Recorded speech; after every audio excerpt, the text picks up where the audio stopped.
Siriema no cerrado, lá pras bandas, lá pros lados da fronteira com o Paraguai. Nos campos vejo ao longe as capivaras e no céu casais araras bordando ar. Eu vou olhando a natureza, a vida dura da peonada, atrás do gado pela vereda, pelo Curixima da Cerrada.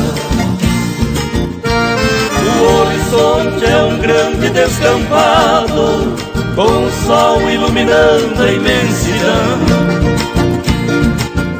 e a noite vem cobrir o céu de estrelas que brilham na infinita escuridão. Iripuco, Catiga, Rio, Estrela correm regando o chão da terra de todos que ali plantaram sua ilusão. E a Rádio Aroqui, Cunhata e Porã, em Ladeira Vista.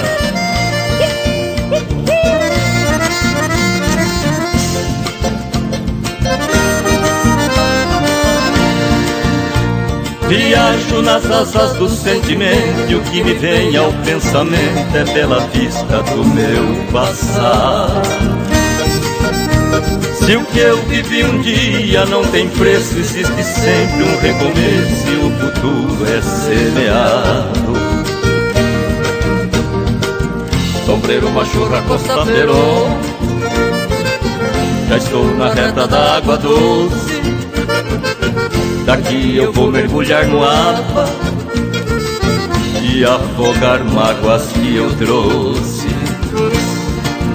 Olha os quintais das casas simples na chegada e as crianças a brincar com os pés no chão.